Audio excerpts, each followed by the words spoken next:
Hello, my friend. I'm glad you're here. However you found your way to this particular corner of the internet tonight, whether it was a recommendation or a search at some late and restless hour, or simply the habit of coming back to a place that has helped you rest before, I am genuinely glad you made it. You came here to sleep, and I am going to do my best to help you do exactly that. But first, before we begin, I want to ask you something small. If this channel has ever helped you drift off, if you have ever woken up in the morning with your phone still warm in your hand and a half-remembered story about someone who lived a long time ago, I would love it if you would subscribe and leave a like on this one. It costs you nothing, and it does something quiet and real. It helps this little channel find someone else who needs it. Someone out there who is also lying in the dark right now, who doesn't know yet that this place exists. That's all I'll say about it. Now, where are you tonight, I always wonder?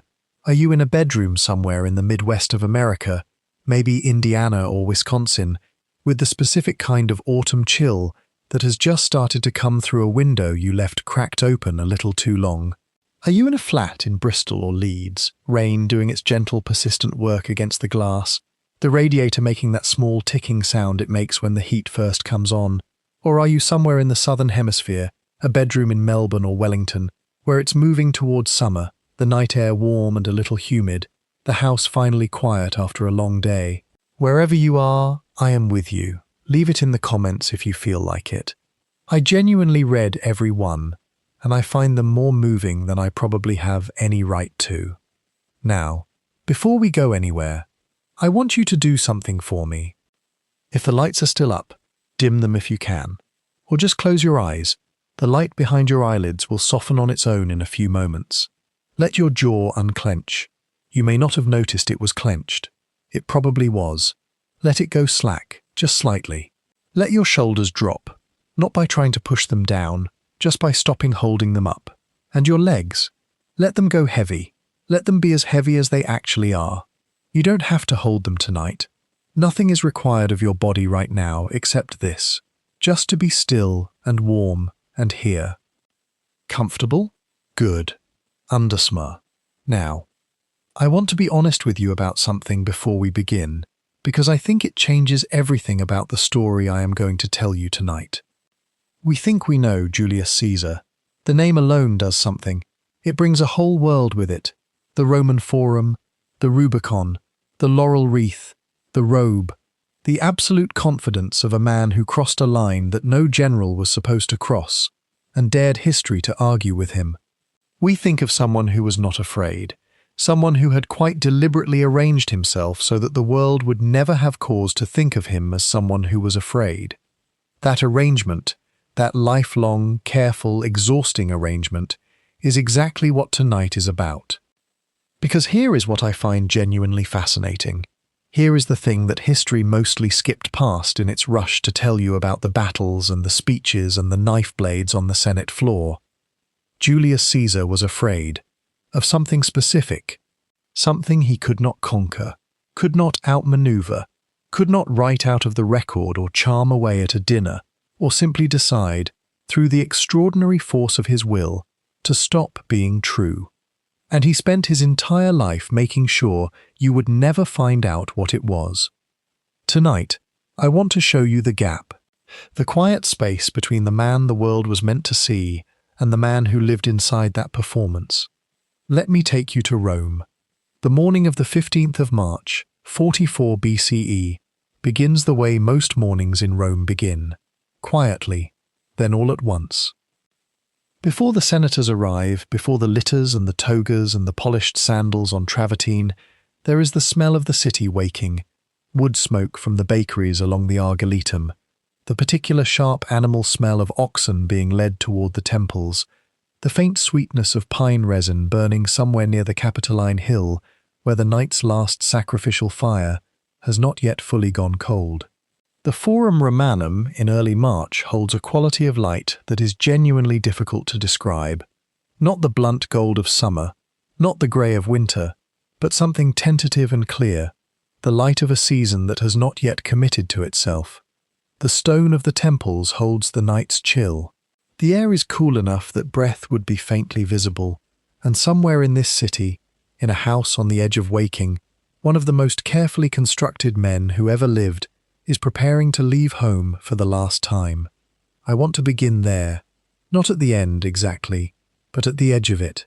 Because the question this script is trying to ask is not about the assassination, not about the conspirators or the daggers or the historical machinery that produced the most famous murder in Western history. The question is something quieter than that, and I think genuinely more interesting.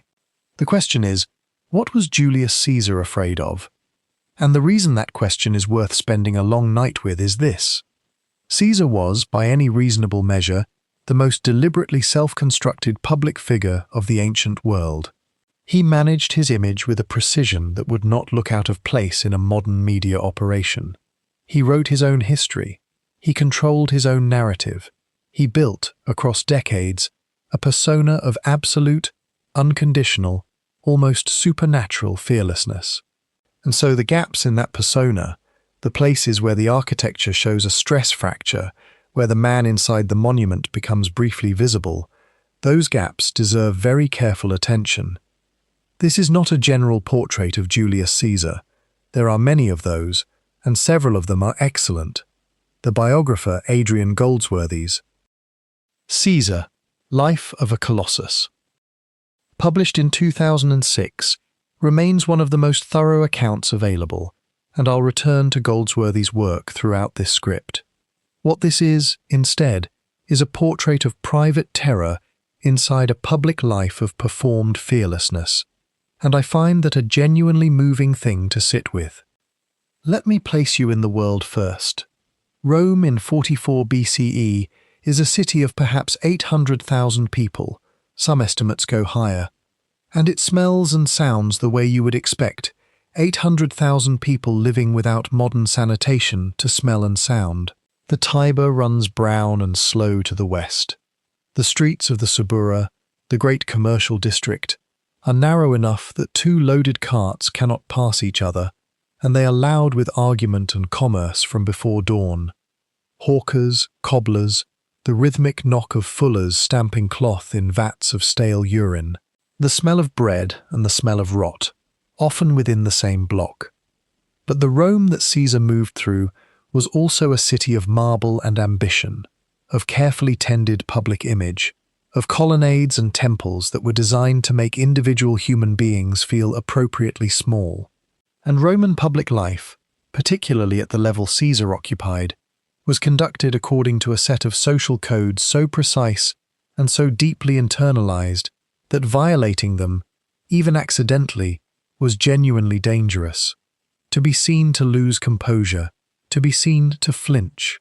These were not merely embarrassments. They were political events. Let me step back for a moment and tell you something about that, because I think it genuinely shapes everything that follows. The Roman concept of virtus is usually translated as virtue or bravery, and both translations are partially right and largely insufficient. Virtus comes from vir, meaning man, and in its fullest Roman meaning it described something closer to the complete performance of masculine self-command. Physical courage, yes, but also emotional control. The composure that does not crack under pressure, the face that does not betray fear, the body that does not falter or reveal weakness. Virtus was not just a moral category, it was a political one. In the Roman world, particularly at the level of the Roman elite, a man's ability to command others rested on his visible ability to command himself. A general who wept at the wrong moment could lose the confidence of his troops. A politician who trembled visibly during a speech, or worse, during a religious ceremony, was not merely embarrassed, he was compromised. The Roman historian Mary Beard, in her work, Spicuar, published in 2015, has written carefully about how Roman political culture weaponized composure, how the public performance of self-mastery was not ornamental to power, but was, in a very real sense, constitutive of it. You did not simply have power and then perform composure. The performance of composure was part of how power was recognized and conferred. And there is something else. The Roman term for epilepsy, morbus comitialis. The disease of the assembly encodes this directly in its name. An epileptic seizure occurring during a public assembly was considered a religious omen so severe that the assembly had to be immediately disbanded. The body losing control of itself was not a medical event that Roman political culture had agreed to politely overlook. It was a sign. It was a disruption of the sacred political order. The name of the disease literally meant that a convulsing body could bring the republic to a halt. I want you to hold that for a moment. We'll come back to it. The narrator returns now to the man himself, because I think it matters to see him clearly before we start pulling at the threads.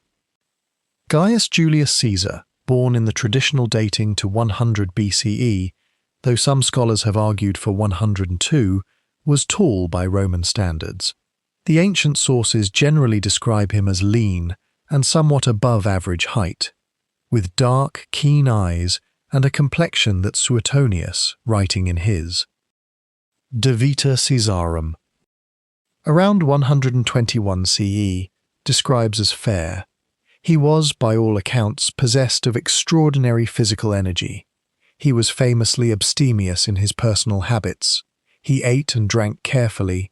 He slept very little, and he worked with a concentration that his contemporaries found almost inhuman. During the Gallic campaigns, he is recorded as having dictated dispatches while riding a horse, often working on multiple documents simultaneously. He could, apparently, write and read and listen all at once. He was also, the record makes clear, genuinely brave in the way that requires no performance. At the siege of Gergovia in 52 BCE, when a Roman attack faltered and soldiers began to retreat, Caesar ran toward the withdrawing lines and physically planted himself in their path, making himself a visible anchor, compelling them by his presence alone to hold. At Pharsalus, the decisive engagement of the civil war against Pompey, Caesar commanded from close enough to the fighting that he was briefly in personal danger. These were not accidents. Caesar understood that his soldiers needed to see him, and he gave them what they needed to see. The public image that resulted was not merely reputation. It was architecture. It was a structure built stone by stone across decades, through deliberate military campaigns and deliberate written accounts of those campaigns, and deliberate performances of physical and emotional control in the most pressured situations the ancient world could produce. And that is precisely why the gaps matter, because we can imagine, and the records gently suggest, that there was a man inside that monument who was carrying something he could not put down, a fear he had never spoken aloud, a private knowledge of his own body's vulnerability that he had spent a lifetime refusing to let the world see, a condition that, in the Rome he lived in, named for the very idea that a body seizing in public could stop the republic cold. The performance of fearlessness, sustained long enough, becomes its own kind of prison, and I think about that more than I probably should. The question this script will sit with, quietly and carefully, across the hours ahead, is not just what Caesar feared. It is what it cost him to hide it, and what it means that a man who survived everything, the wars, the exile, the crossing of the Rubicon, the dictatorship, may have been most afraid, in the end, of something happening inside his own body on a day when the wrong people were watching. Comfortable? Let me take you deeper in. The wax tablet was warm from being carried close to the body. That is the first thing to understand about how Caesar wrote. Not at a desk, not in stillness, not with the luxury of a room gone quiet and a single lamp burning low. He wrote on horseback. He wrote in camp, dictating to 2 secretaries at once, sometimes more, each man responsible for a different letter or a different passage of his ongoing account of the war he was simultaneously waging. The biographer Suetonius, writing in the early 2nd century of the Common Era, marveled at this specifically, at the speed of it, at the way Caesar's mind seemed to generate language faster than hands could catch it. The wax tablets passed between secretary and general like dispatches themselves, soft and slightly warm, smelling faintly of beeswax and the leather saddlebag they had been pulled from. The stylus, a thin bronze instrument, pointed at one end for writing, flat at the other for smoothing mistakes back into blankness, moved quickly. Corrections were rare. I find this detail genuinely worth sitting with for a moment. The image of it, a man riding through Gaul or Spain, the smell of horses and wood smoke around him, the sound of an army moving on a road behind him, and he is simultaneously composing prose. Not rough notes, prose, the kind of prose that Cicero, who was a genuinely great writer and knew it and was not always generous about other people's talent, would later describe as stripped bare, direct, and almost impossibly elegant. Cicero wrote that Caesar's commentarii were like naked figures. Nudi sunt. He said, bare, clean, beautiful in their refusal of ornament. That word, nudi, is worth holding on to, because it is exactly wrong in one very specific and very important way. Caesar's prose only appeared bare. What it actually was controlled to a degree that is almost unsettling when you look at it closely. Let me tell you about the commentarii form, because I think you'll find it genuinely surprising, both what it was and what Caesar did with it. In Roman literary culture, a commentarius, the singular, was not considered high art. It was considered a raw document, field notes, a general's personal memoranda, kept for his own reference, never intended for wide circulation. This was the form Caesar chose for both his account of the Gallic Wars, the Bellum Gallicum, and his account of the civil war against Pompey, the Bellum Civile. He referred to himself in these texts not as I, but as Caesar, always in the third person, always with a slight coolness, as if observing himself from the outside, as if reporting on another man's actions. It is a peculiar and deliberate choice. It creates the sensation of objectivity. It says, I am not interpreting, I am merely noting what happened. But here is what the scholars have understood for a long time, as the historian Adrian Goldsworthy observed in his biography. Caesar, Life of a Colossus. The very modesty of the commentarii form was itself a rhetorical strategy of considerable sophistication. By presenting his account as mere unpolished notes, as raw material rather than finished art, Caesar made it harder to accuse him of bias. A polished oration could be criticized as persuasion. A field report merely recorded the facts. Except that Caesar's field reports happened to show Caesar making exactly the right decision at almost every moment. Caesar's field reports happen to explain every controversial action in terms that reflect most favorably on Caesar. The prose is clean and bare and beautiful, yes, but the selection of what enters the prose and what does not, that is where the real architecture lives. And what does not enter the prose is, I think, the most revealing thing about the man. Back with Caesar, and the tablet, and the stylus moving across the wax. He wrote about his body constantly. That is what makes the omission so striking. Throughout the Bellum Gallicum, Caesar refers to physical hardship in matter-of-fact terms. The cold, the forced marches, the wounding of his soldiers, the exhaustion of the campaigns. He describes himself eating whatever the army ate, sleeping where the army slept, refusing comfort that might distance him from the men under his command. Suetonius records that he was thin and of somewhat delicate complexion and suffered from headaches.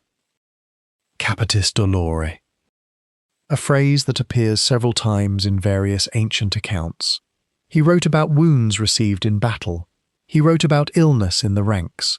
He wrote about the bodies of his soldiers with the particular unsentimental precision of someone who understood that the human body was simultaneously the instrument of war and its primary casualty. He never once mentioned his epilepsy. Not once. In all of the Bellum Gallicum. In all of the Bellum Civile. In his letters, of which a substantial number survive or are preserved in other sources, in none of it does the condition appear. In a man who wrote about physical reality with such consistent and detailed attention, who described the smell of the marshes near the Rhine, who described the particular quality of exhaustion that comes after a night crossing, this absence is not accidental. It cannot be. A mind that selected and shaped its own record with the care Caesar's clearly did does not accidentally forget something. It left it out. We cannot know with certainty what he felt about it. We should be careful about that. The records do not give us Caesar's private emotional experience of his own condition in any direct form, but we can reason from what we know about the condition's political and social meaning in Rome, and from what we know about the man, and I think what we find is genuinely worth sitting with. The Roman name for epilepsy was morbus comitialis, the disease of the assembly. The name comes from the fact that if an epileptic seizure occurred during a public assembly, the assembly had to be immediately dissolved. The episode was understood as a divine sign that the gods disapproved of the day's proceedings. This was not merely superstition at the margins of Roman culture. This was built into Roman public and religious law. A man in a position of supreme public authority, before an audience, before the Senate, before his troops. A man whose entire claim to power rested on his presentation of absolute control, divine favor, and physical command. Having a seizure in public would not simply have been embarrassing. It would have been politically catastrophic. It would have been weaponizable in ways Caesar's enemies would not have wasted a moment exploiting. It is tempting to imagine what it cost him to manage that. The constant low-level vigilance. The awareness of his own body as something that could betray him at any moment, in any room, in any assembly. Suetonius records that toward the end of Caesar's life, the episodes were increasing in frequency. There were specific incidents. The biographer mentions Cordoba, in Spain, as one location where a seizure occurred. There is the famous and much discussed moment in the Senate, and we will come to this in the next section properly, where Caesar may have remained seated to receive a delegation of senators when every tradition of Roman ceremony required him to stand, and where the ancient sources suggest he may have already begun to feel the warning signs of an episode coming. But here, in this section, what I want to stay with is the writing, the wax tablets, the stylus, the secretaries on horseback, the tablets warm from being carried close to the body, the prose moving so fast across them that it almost seems impossible. A man who understood that the written record was the closest thing to immortality his world offered, and who curated it, consciously, with a control bordering on obsession. Cicero called the prose bare, nudi sunt. And he was right about the surface of it. What was clothed in that careful nakedness was fear. The Senate chamber in Rome is cold in the early morning. Not the cold of winter exactly. Rome's winters are mild by northern standards.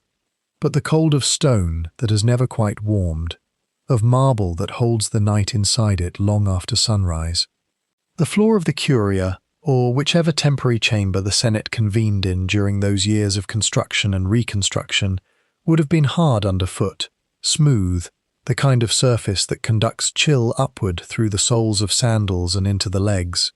The air smelled of lamp oil and old wood, and the particular staleness of a room full of men in heavy wool, a smell that is not quite unpleasant, but carries a kind of weight to it. Voices echoing off stone, the scrape of benches, the formal rustle of togas being arranged with the careful deliberateness of men who understand that how a thing looks is nearly as important as what it is. Julius Caesar knew this better than any of them. He had spent his entire public life understanding it. I want to be honest with you about something before we go further into this particular section, because I think it changes the texture of everything that follows. When we talk about Caesar's epilepsy, and we are going to talk about it carefully, honestly, with the sources in front of us, we are not talking about a weakness in the conventional sense. We are talking about something that Caesar appears to have carried almost entirely alone, in silence, inside a life that was, by any measure, one of the most observed, commented upon, and documented lives in the ancient world. I find that genuinely extraordinary. The loneliness of it. Here is a man who was watched constantly, written about constantly, whose every gesture carried political meaning, and somewhere inside all of that, he was managing something private and frightening and entirely beyond his control. That gap between the public performance and the private reality is, I think, the heart of this whole video, and nowhere is that gap more visible than here.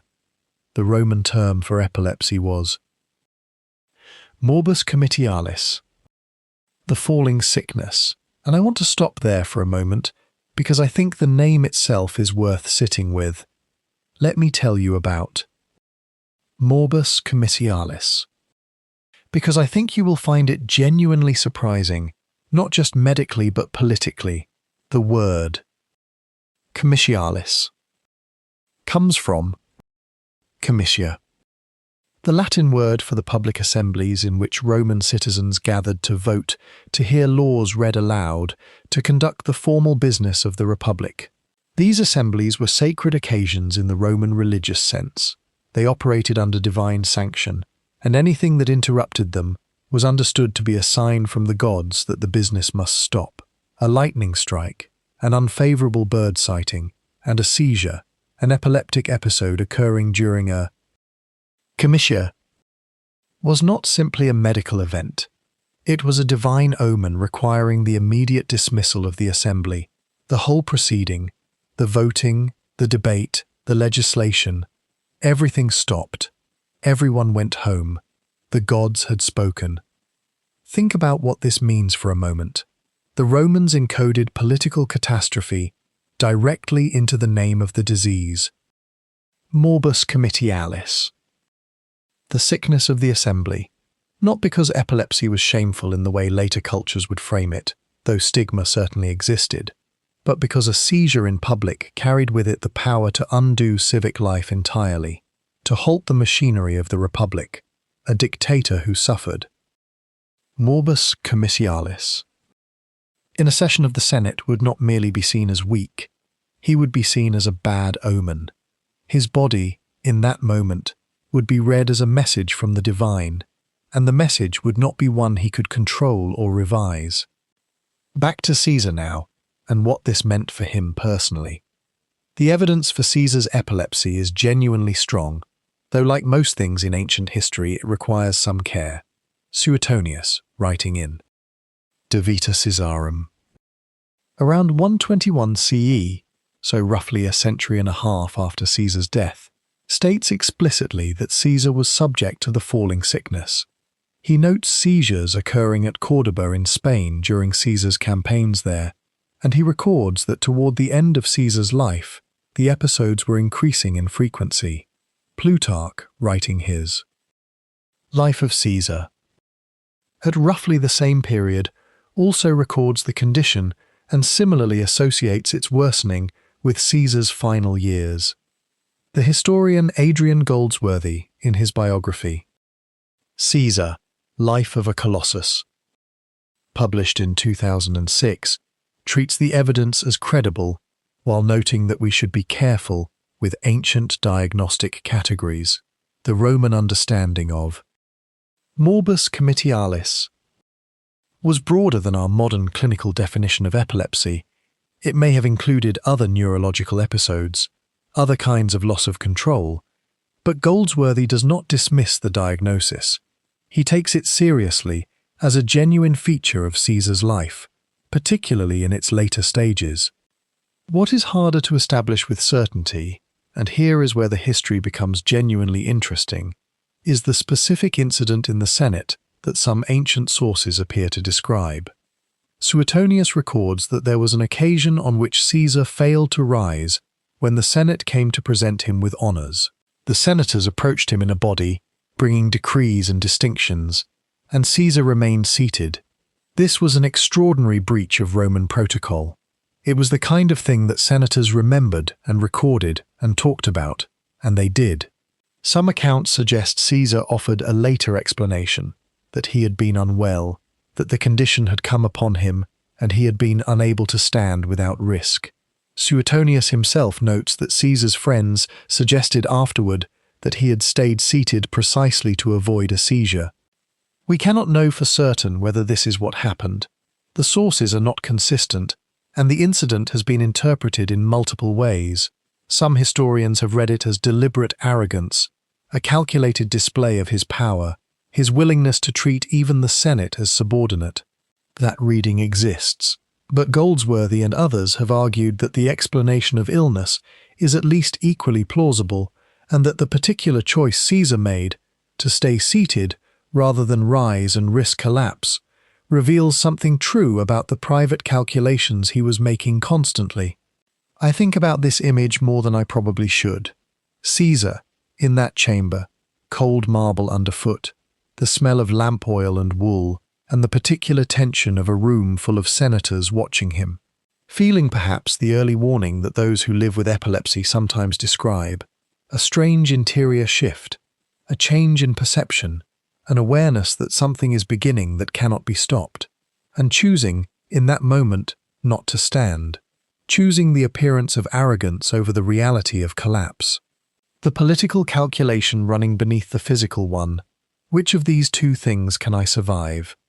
The biographer Goldsworthy has noted that Caesar's epilepsy would have been known to at least some of those around him.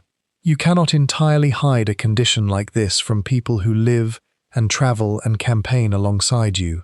But the record suggests Caesar controlled the information as tightly as he could. He did not discuss it publicly.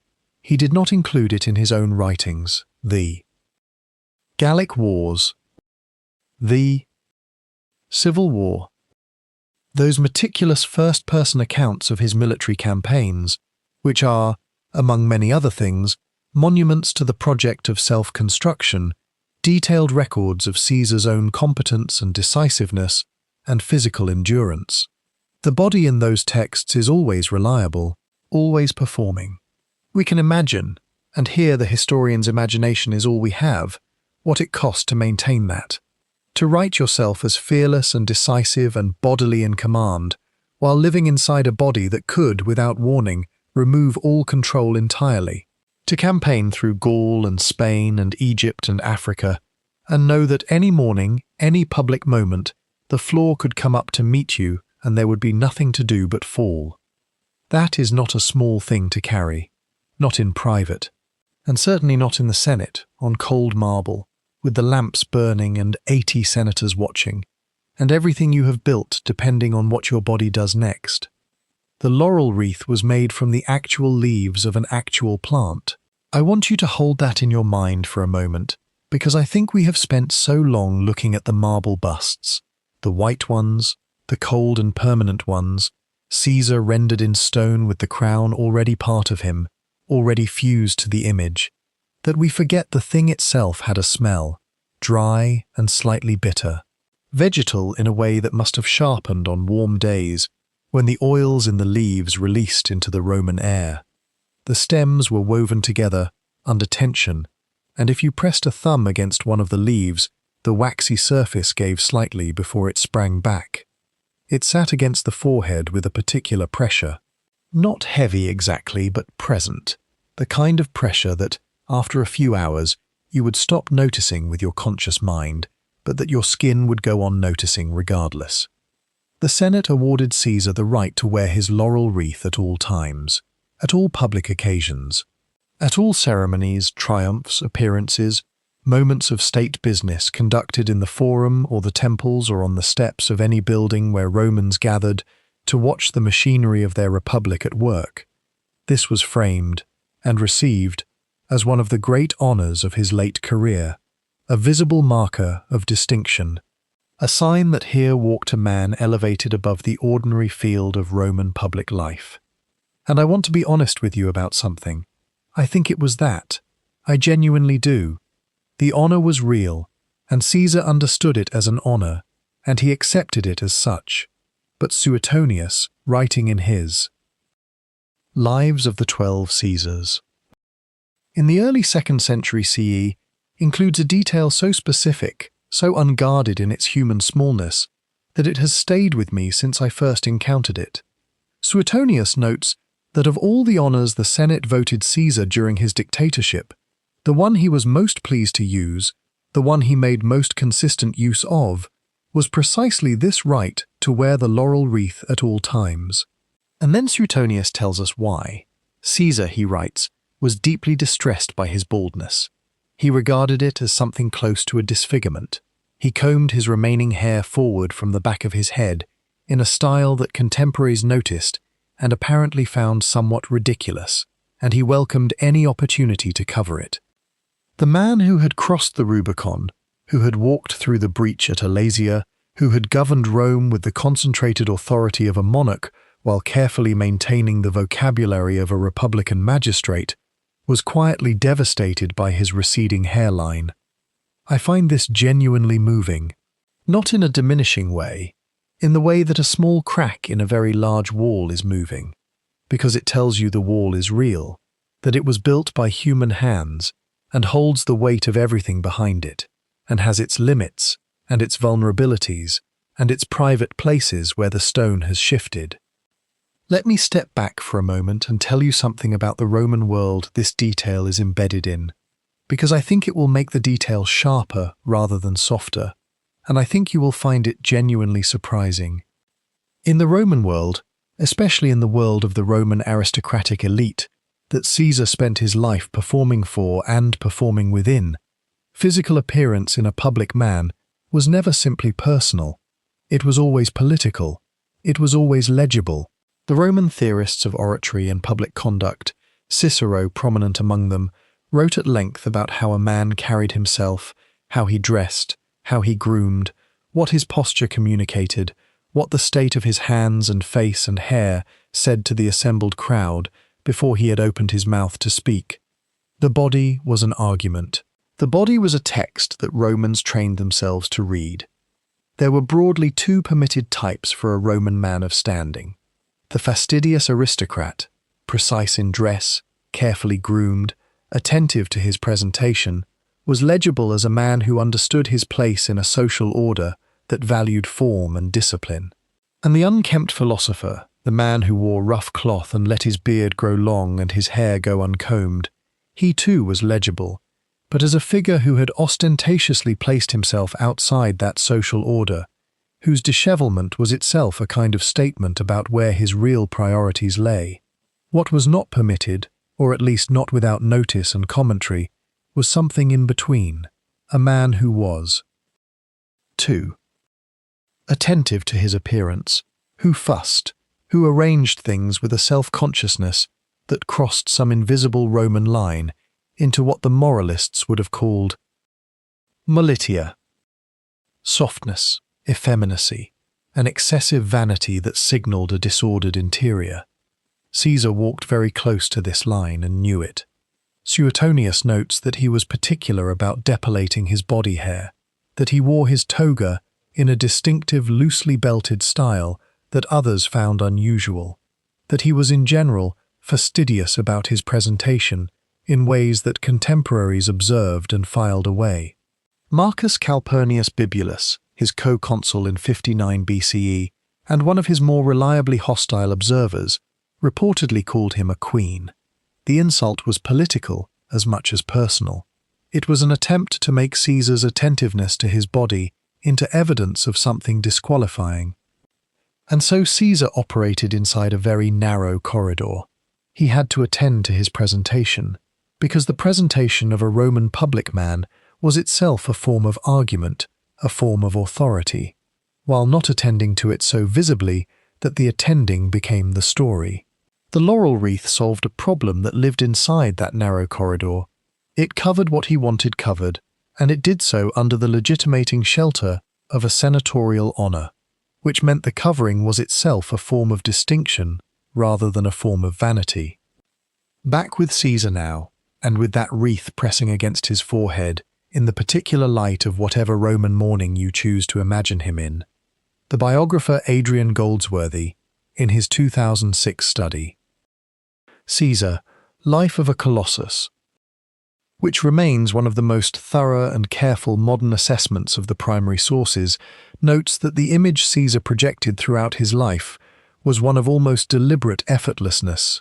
The accounts of Caesar in motion, on campaign, in the Senate, crossing rivers in flood or mountains in winter, emphasize his physical ease, his stamina, his apparent indifference to discomfort. He slept, famously, wherever he needed to sleep. He dictated letters on horseback. He could endure conditions that broke other men, and he managed, consistently, to look as though endurance cost him nothing. This image was constructed.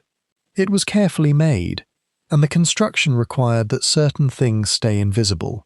The epilepsy, which we will return to, because it matters enormously, was one of them. The baldness was another. Smaller, yes.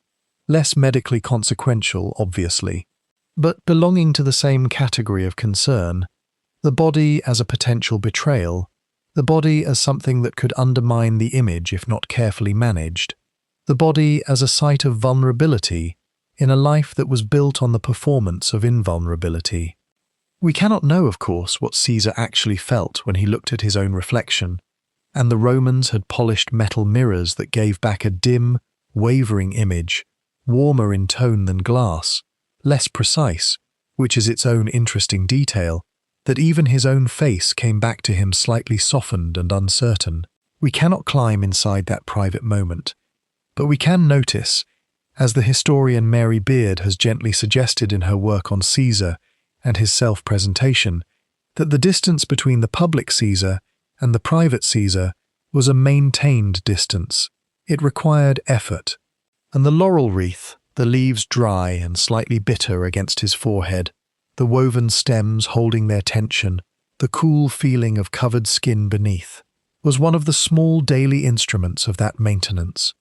A man of immense power, a man of genuine and documented genius in the fields of military strategy, political maneuver, and written Latin prose. And underneath the wreath, the quietly tended anxiety of someone who simply did not want to be seen as he was. The story goes like this. Caesar is in Spain. He is in his early 30s.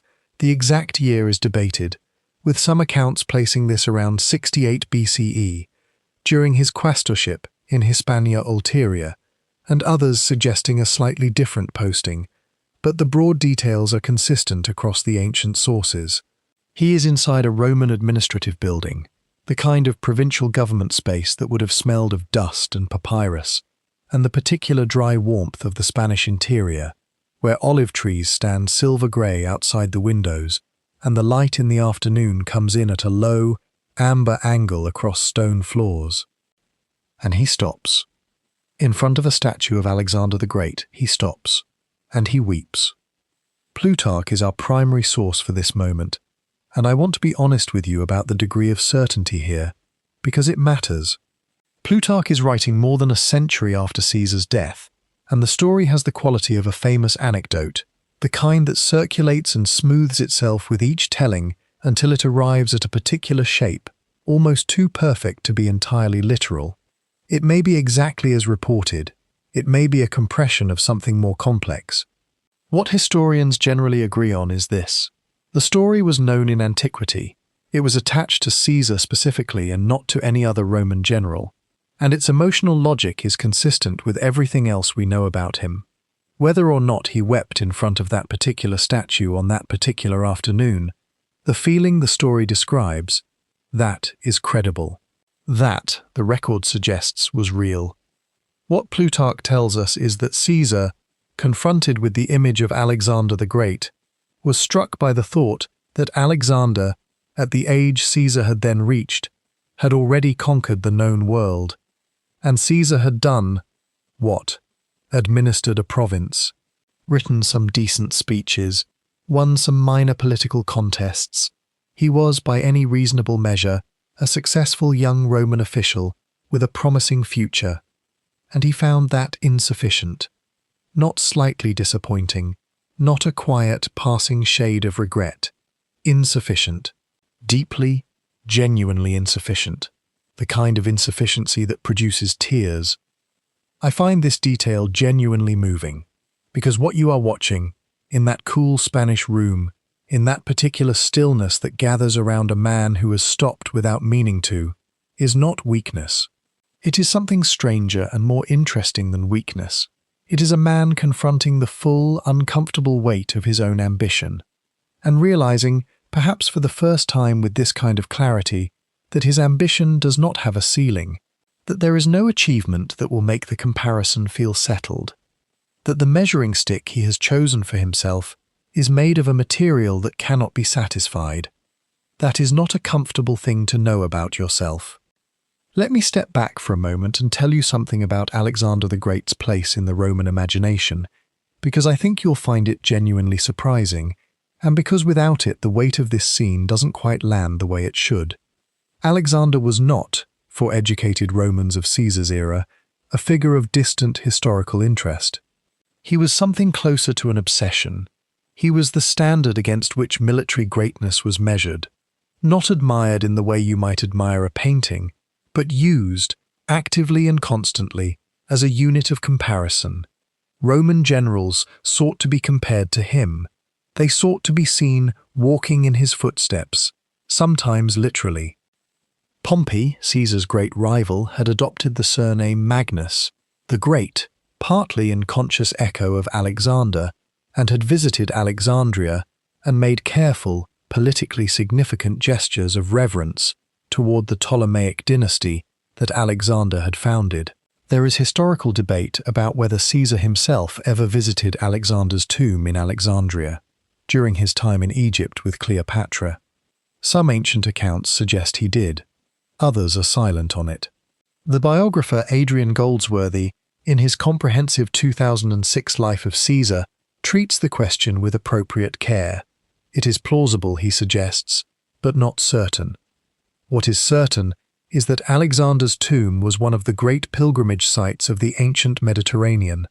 Augustus, who would inherit Caesar's legacy and transform it into the Roman Empire, is documented to have visited the tomb and, reaching out to touch the mummified body, accidentally broke a piece of Alexander's nose, a detail so perfectly pathetic it almost feels invented, and yet it appears in Suetonius with the kind of casual, unembarrassed specificity that suggests it was simply known. Augustus reportedly declined to visit the tombs of the Ptolemaic kings nearby, saying that he had come to see a king, not a collection of dead men. The Roman relationship with Alexander was competitive admiration of the most anxious kind. You wanted to be him, you needed to be compared to him favorably, and you were aware, always, that the comparison might not go in your direction. For Caesar, standing in that building in Spain, probably with the smell of dust in the air and the sound of nothing much, administrative silence, the creak of wood, distant street noise from whatever provincial town surrounded him, the comparison was not going in his direction. Not yet. Back with our subject, and that word yet is doing a great deal of work. Because what the tears in Spain suggest, what the biographers across antiquity seem to have understood they suggest, is not despair, but urgency. Caesar does not weep and go home and accept a smaller life. He weeps and begins. The story is told precisely because of what comes after it. Because the man who wept in front of Alexander's statue spent the next 30-odd years constructing one of the most extraordinary political and military careers in recorded history, driven by something that looks, from this angle, very much like the fear that he would not be enough. The Gallic Wars. The crossing of the Rubicon, the civil war against Pompey, the campaigns in Africa and Spain, the dictatorship, the extraordinary, relentless accumulation of victories and offices and honours that, to his contemporaries, sometimes looked like limitless confidence and may, in some quiet interior room of himself, have been something else entirely. We cannot know for certain. The records hint at something, but they do not expose it plainly, because Caesar controlled his public image with a precision that was itself one of his greatest achievements. His own written accounts, the Commentari de Bello Gallico, the Commentari de Bello Civili, are marvels of careful self-presentation, calm, decisive, referring to himself throughout in the third person, as though even in his own writing he was constructing an object rather than confessing a subject. Caesar did this. Caesar saw that. Never, I was afraid. Never, I felt that this might not be enough. The Parthian campaign he was planning at the moment of his death is, I think, the most revealing piece of evidence for what the tears in Spain suggest about his inner life. By early 44 BCE, Caesar was dictator perpetuo, dictator in perpetuity, and had been granted honours so extraordinary they had begun to make even his supporters uneasy. He had done, by any external measure, what Alexander had done. He had reshaped a world, and he was planning another war. The Parthian Empire was the great unconquered eastern power. Alexander had pushed east. Caesar, it seems, intended to push further, or at least to match the reach. The historian Tom Holland, in his 2003 book, Rubicon, has written about the Parthian campaign as something that reveals the degree to which Caesar's ambition had not quieted with success, had not found a natural resting point, but continued pressing outward, the way a fire continues consuming whatever is placed before it, regardless of how much it has already consumed.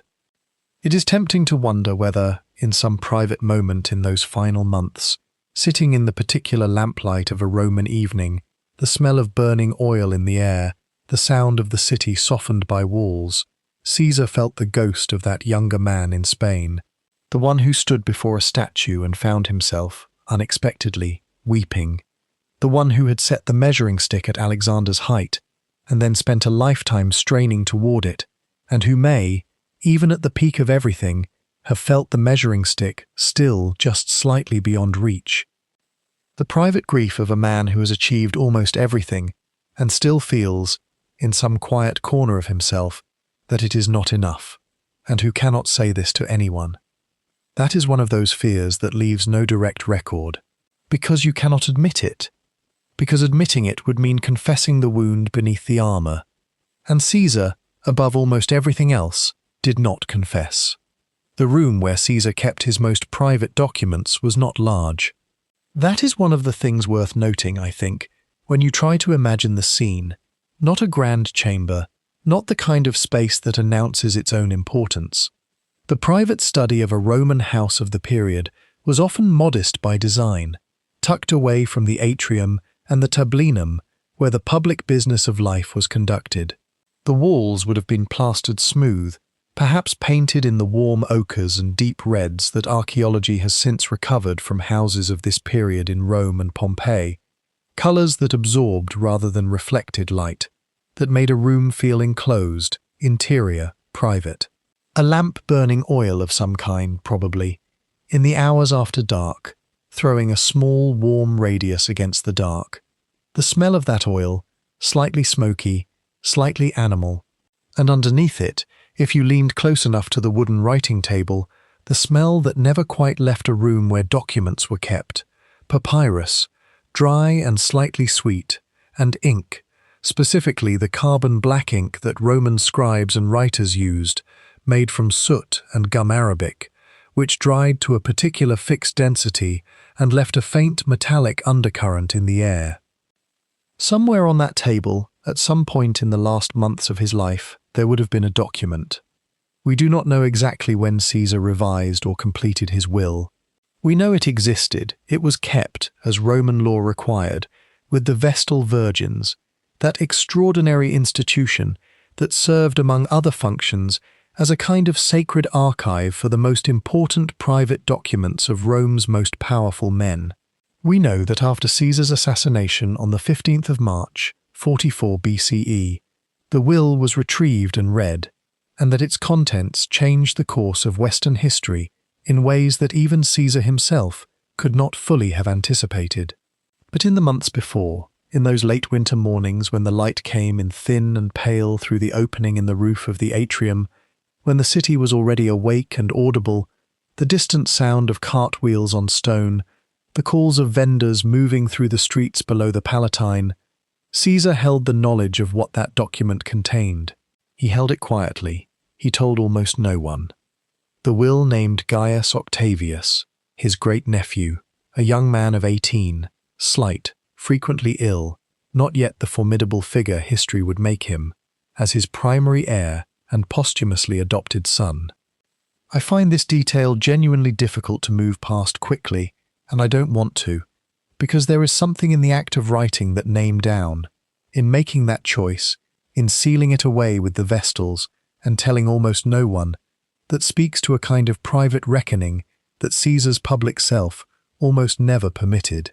Caesar, who had crossed the Rubicon without hesitation, who had stood on the field at Pharsalus while the Republic came apart around him, who had accepted a dictatorship for life with the kind of public serenity that his contemporaries either admired or found deeply unnerving, that man, in private, was sitting with a question he had no confident answer to.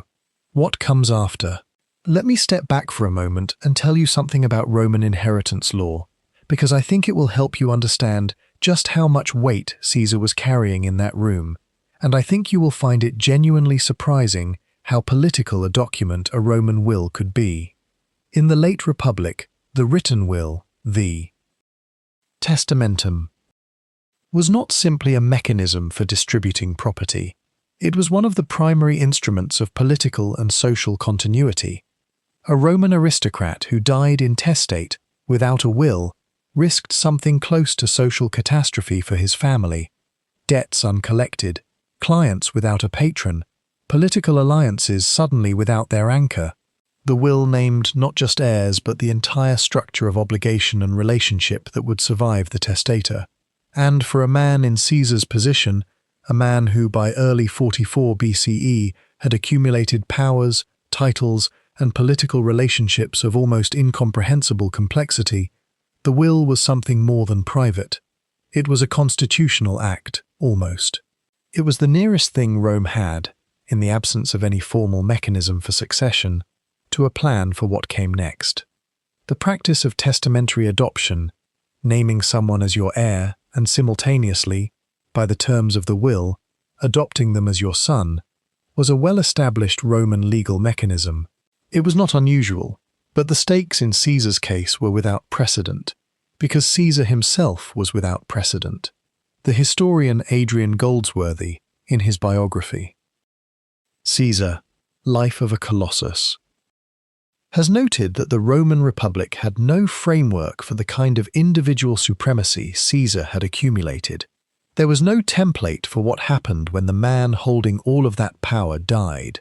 The will naming Octavian was Caesar's private answer to a public question that Rome had never needed to ask before. After Caesar's death, the will was read publicly.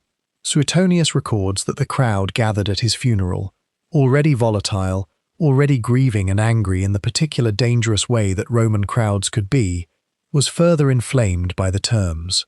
Caesar had left his gardens on the far side of the Tiber to the Roman people. He had left a cash bequest to every Roman citizen. These were acts of extraordinary generosity from beyond the grave, and they did exactly what Caesar, whether consciously or not, had designed them to do. They made the crowd feel they had lost something personal. The Roman historian Appian describes the scene at the funeral with the fire spreading almost literally out of control, mourners seizing torches and running through the streets. The public reading of Caesar's will was one of the sparks. But that is the aftermath.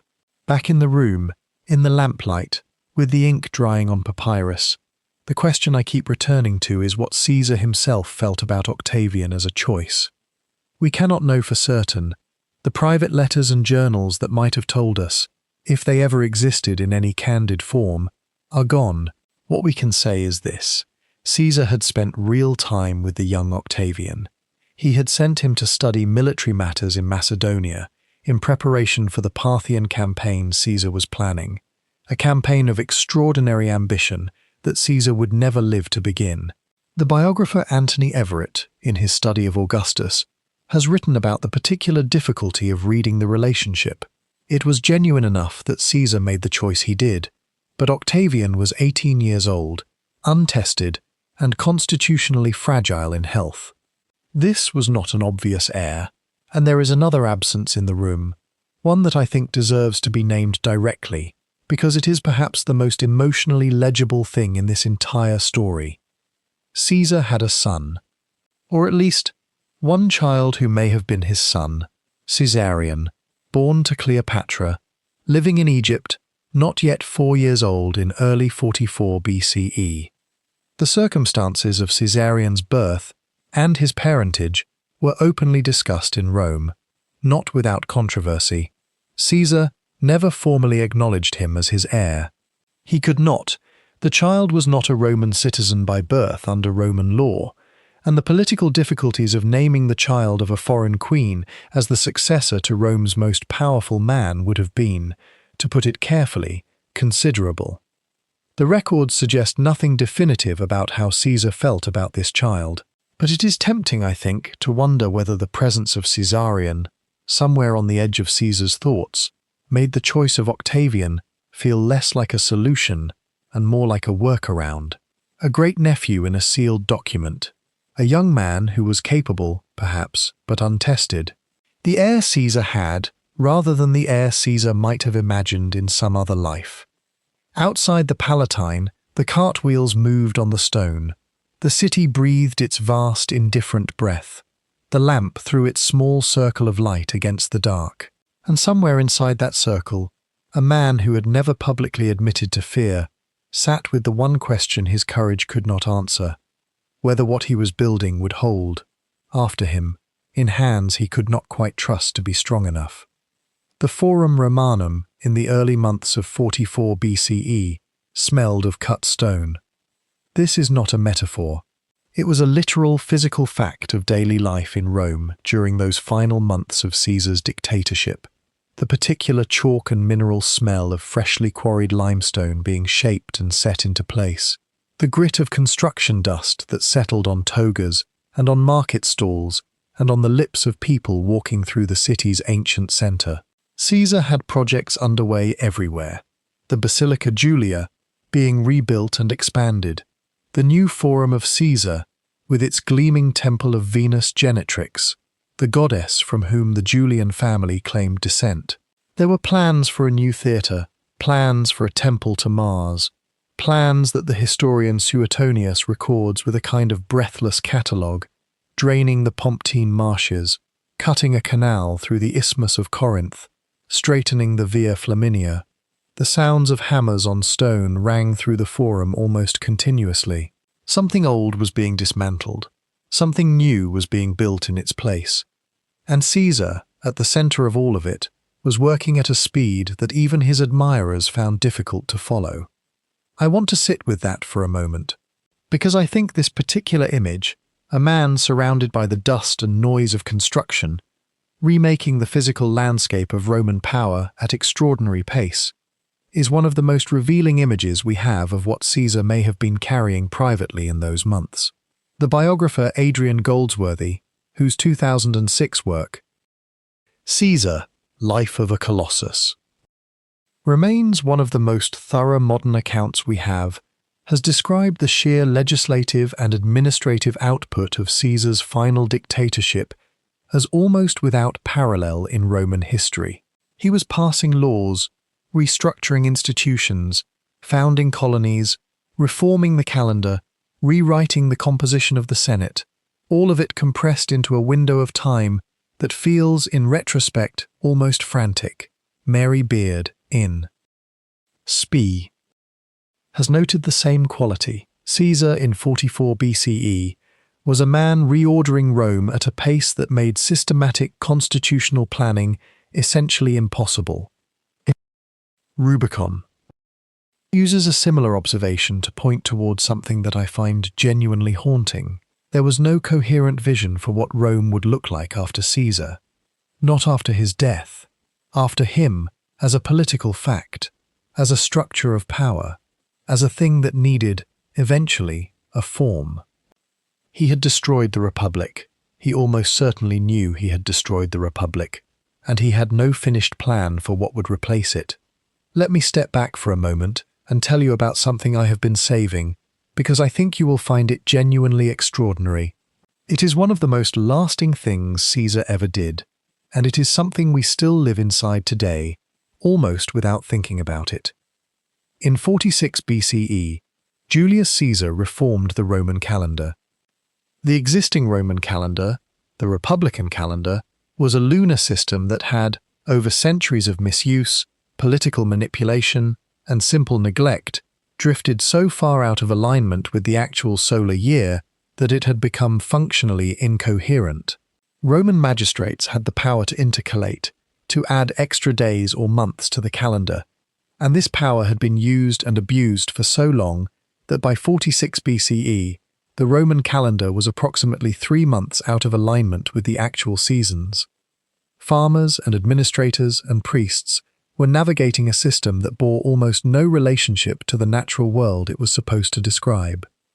Caesar, working with the Alexandrian mathematician and astronomer Sosigenes, abolished the lunar system entirely and replaced it with a solar calendar of 365 days, with a leap year of 366 days every 4 years. The year 46 BCE, the transitional year, was extended to approximately 445 days to bring the calendar back into alignment, the Romans called it. Annus Confusionis. The year of confusion, and then the Julian calendar came into effect on the 1st of January, 45 BCE. This calendar, with one small modification made in 1582, the Gregorian reform, which adjusted the leap year calculation very slightly, is the calendar you use today. The one on your phone, the one that told you what day it was when you woke up this morning. Caesar reorganized time itself, and we are still living inside his reorganization. I find this detail genuinely difficult to absorb, even now, even having thought about it many times. It is the kind of act that makes you understand something about the scale of Caesar's ambition, and, I think, something about his particular anxiety. Because reorganizing time is the act of a man who cannot stop, who cannot quite allow anything to remain as it was. A man working, perhaps, with an urgency that had reasons he would never articulate aloud. Back with Caesar in those final months, in the dust and noise of the Forum. The records are clear about the volume of what he was doing. They are less clear about whether he understood, in any private way, the problem at the center of all of it. He had crossed the Rubicon in January of 49 BCE. He had fought a civil war against Pompey and the Republican Senate and won. He had watched Pompey murdered on a beach in Egypt. He had returned to Rome and been named dictator, first for limited terms, then, in February of 44 BCE, dictator perpetuo, dictator in perpetuity. There was no precedent for this in Roman constitutional history. The dictatorship was an emergency office, bounded by time, bounded by crisis. A perpetual dictator was something Rome had never had a framework for. And Caesar, Goldsworthy and others have argued, appears to have had no settled idea of what to do with this unprecedented position. He was not, the historians generally agree, planning to make himself a king in any formal sense. We will get to the evidence for that in a moment, but neither did he have a constitutional answer for what Rome was becoming under him. He was dictator. He was Pontifex Maximus. He held the power of a tribune inviolably. He controlled military appointments, provincial governorships, the public finances. The Senate, which he had packed with his own supporters and expanded to 900 members, had become something closer to an advisory body than a genuine legislature. The Republic, as Romans had understood it, as the thing their ancestors had died to establish and maintain, was gone. Caesar had not perhaps intended to destroy it entirely. The evidence suggests he thought of himself as reforming it, rationalizing it, perhaps saving it from its own dysfunction. But the historian Mary Beard has made the argument, carefully and convincingly, that the Republic was already so damaged by decades of political violence and civil conflict that Caesar's crossing of the Rubicon may have been less an act of destruction than a final confirmation of something already broken. This does not make the destruction less real, it makes it harder to assign, and that difficulty, I think, is part of what Caesar may have carried. We cannot know what Caesar felt privately about what he had made. The records do not give us access to his interior life in those final months, in any direct way. His own writings, the Gallic Wars, the Civil War, are works of deliberate self-presentation, not self-examination. Suetonius records behavior, Plutarch records anecdote. Neither gives us Caesar's private doubt, if he had it. But we can imagine, carefully, without overclaiming, a man who was, above all things, a political mind, who had spent his entire life reading the consequences of power, navigating the collapse of the Republic from inside it, watching what happened to men who overreached. We can imagine that such a man, in the dust and noise of his unfinished projects, working at frantic speed through the early months of 44 BCE, might have felt something he could not name or would not name, something that looked, from the outside, like tireless energy and ambition, something that felt, from the inside, like a builder who has pulled down the walls and is not quite certain the new structure will hold. He was right about that. He was right to feel it, if he felt it. The chaos he may have feared, not the chaos of battle, which he had always managed, but the chaos of a political order unmade without a clear successor, without a constitutional form, without anything to hand to the next person. That chaos arrived, exactly as feared, within weeks of his death. Antony and Octavian and Lepidus, Brutus and Cassius, Philippi, Actium. Another decade of civil war. The hammers kept ringing in the forum, the limestone dust kept settling, and Caesar kept working, perhaps because working was the only thing that kept the unfinished question at a bearable distance. The 15th of February, 44 BCE, 1 month before his death, though he does not know that yet. The city of Rome is loud in a way that Rome is always loud, but louder today, specifically, particularly, deliberately louder, because the Lupercalia is one of those festivals that seems designed to shake loose whatever composure the city has been maintaining since winter. The Lupercalia is ancient, older than the Republic itself, older, some Romans believed, than the city. Its origins were already obscure in Caesar's time, already a matter of scholarly argument and competing mythology, and perhaps that antiquity was part of the point. To do something so old that its meaning had softened into pure sensation, pure noise, pure release. Here is what the streets looked like that afternoon. Young men, the Luperci, chosen for this purpose, mostly from the aristocratic collegia, ran near naked through the streets of Rome, having first sacrificed goats at the cave on the Palatine Hill where the she-wolf was said to have suckled Romulus and Remus. Their skin was smeared with the blood of the goats. Their breath came out in pale clouds in the February cold. They carried strips of goat hide, februa, the thongs used for ritual purification, and as they ran they struck at the people crowding the streets, particularly at women, who held out their hands to receive the blows, believing that the touch of the hide brought fertility. The smell of that afternoon, animal blood, cooling on skin in the February air, wood smoke from the sacrificial fires on the Palatine, the particular sharpness of a crowd pressed close together, sweat and wool and the faint sweetness of the garlands some people wore. The noise was extraordinary. Cheering, laughter, the slap of hide on outstretched palms, the sound of thousands of feet on stone. And in the middle of all of it, seated on a gilded chair, on the speaker's platform, the rostra. Or near it sat Gaius Julius Caesar, wearing a purple toga, the colour that had become, quietly and without formal declaration, his colour. Dictator perpetuo. Dictator in perpetuity. A title awarded to him just weeks before, in January of that year. He had been watching the festival, watching the runners. And then Mark Antony, his colleague, his friend, his faithful general, ran up to him through the crowd, breathing hard, his chest bare, holding something, a diadem, a ribbon of white, twisted and knotted in the style of the Hellenistic monarchies, the style that Alexander the Great had worn, that the kings of Egypt wore, that Cleopatra, whom Caesar knew rather intimately, wore in her own fashion. A crown, in everything but name. Antony held it toward Caesar. The crowd watched. Caesar refused it. The crowd, or part of it, cheered. Antony offered it again. Caesar refused again. More cheering.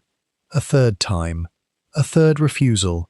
And then Caesar, according to the account in Plutarch's Life of Caesar, had the diadem carried to the temple of Jupiter on the Capitoline Hill, saying, or gesturing, or indicating in some way, that Jupiter alone was king of the Romans. I want to sit with this moment for a while, because I find it genuinely one of the most difficult scenes in the entire ancient record to interpret. And the difficulty is not accidental. It is, I think, the whole point.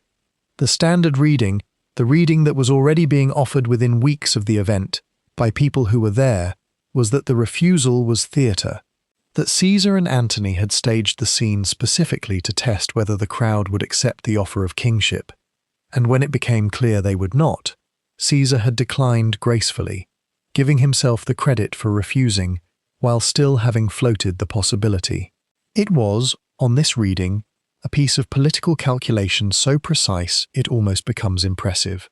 Cicero, who was there, believed this interpretation completely. He was contemptuous of it.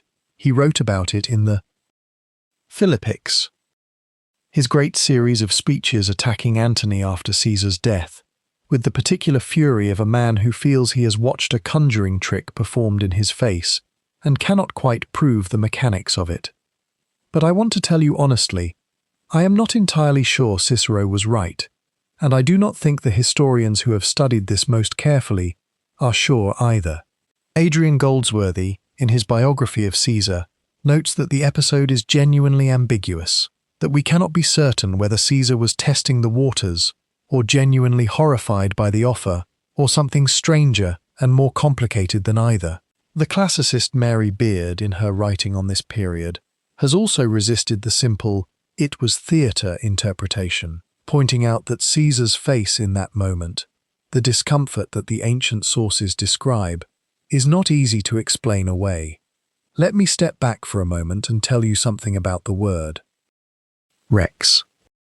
In the late Roman Republic, because I think it is genuinely essential to understanding what happened on that platform, and why it might have frightened Caesar in ways he could not quite name aloud. Rex.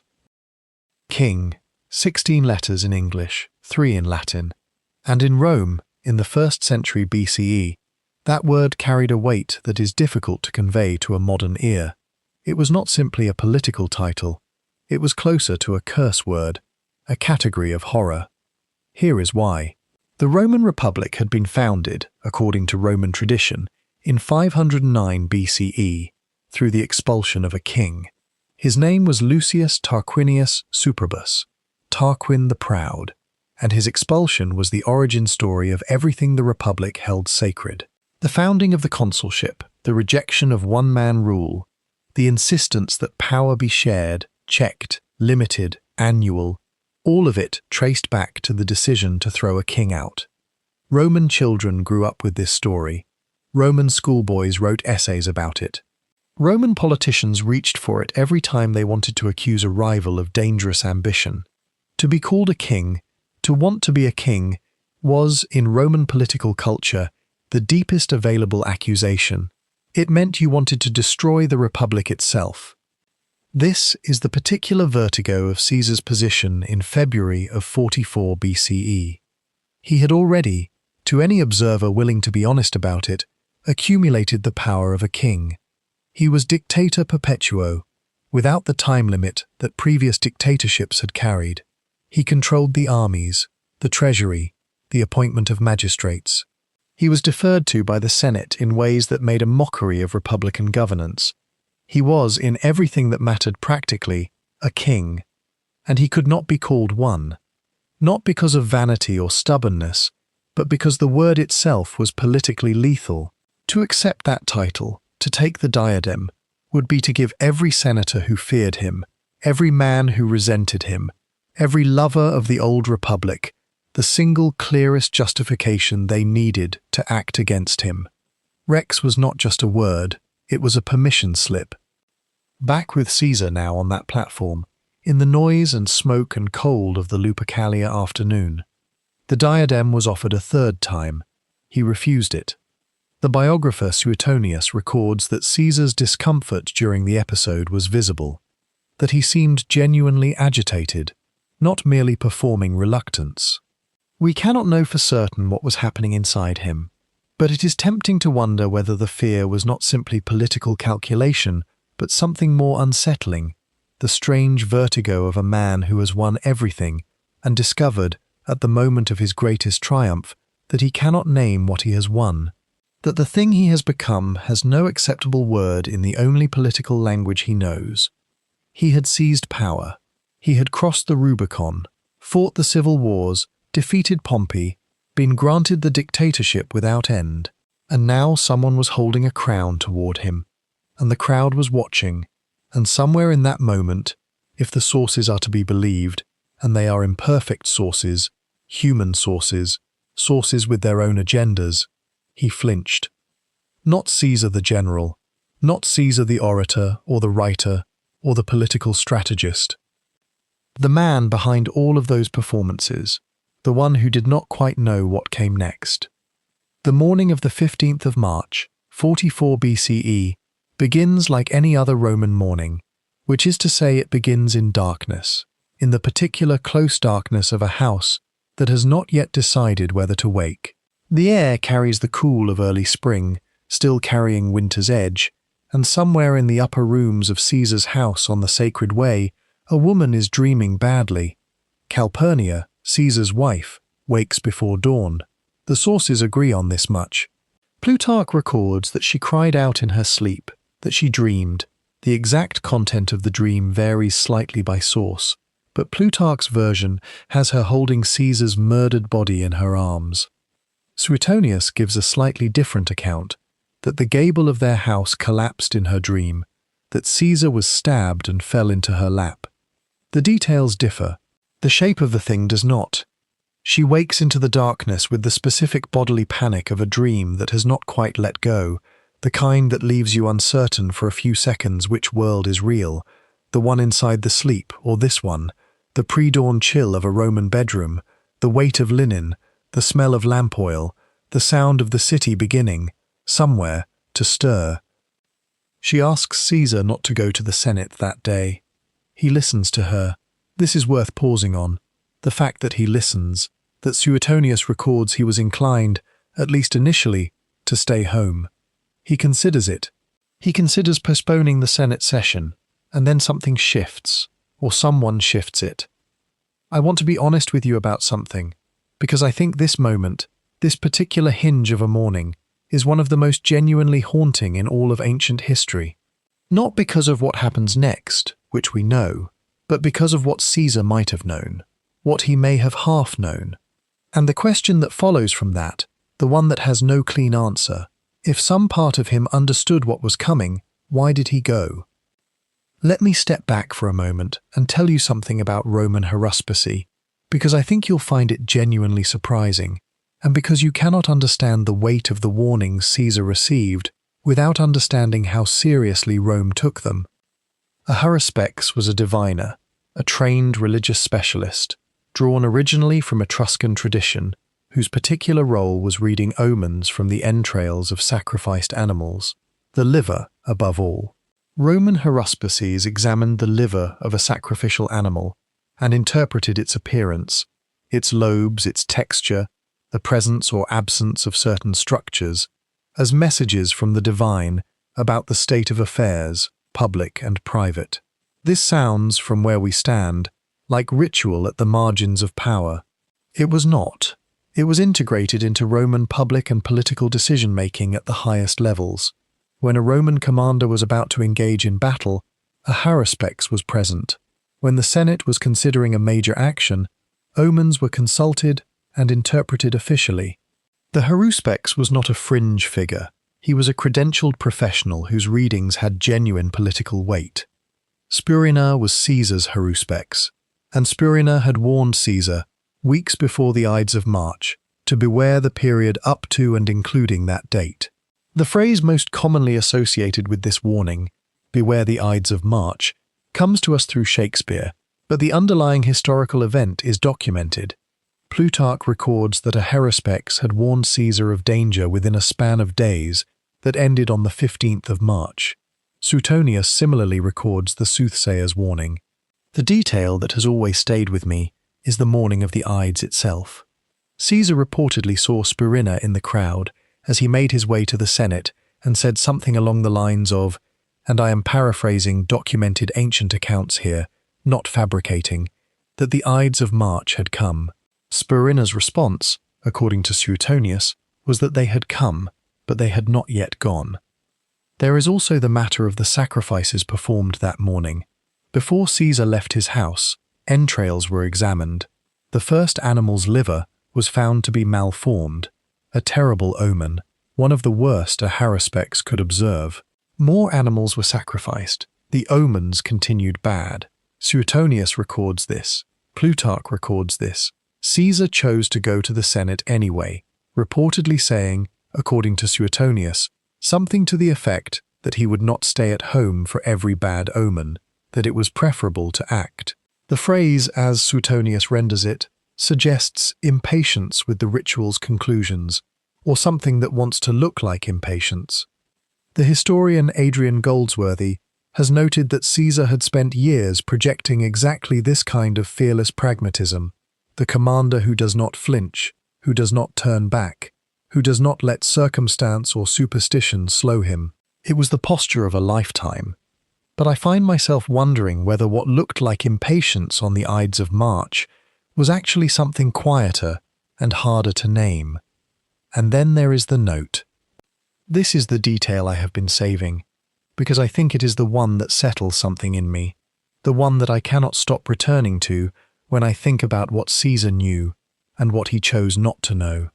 As Caesar made his way to the theatre of Pompey, where the Senate was meeting that day, the Curia Julia was still under construction, a man named Artemidorus of Cnidus approached him. Artemidorus was a Greek philosopher and teacher who had connections among the Roman aristocracy and who had, by some means, the sources do not fully explain how, learned of the conspiracy. He had written out the names. He pressed a small scroll into Caesar's hand and reportedly urged him to read it immediately, to read it before he went in. Caesar did not read it. He was approached by too many people, surrounded by too many petitioners in the press of the crowd, and by the time he reached the threshold of the theatre, the scroll was still in his hand. Unread. Plutarch records this. Suetonius records this. The scroll was found on Caesar's body after the assassination. It contained the names of the conspirators. I want to sit with that image for a moment, because I think it deserves it.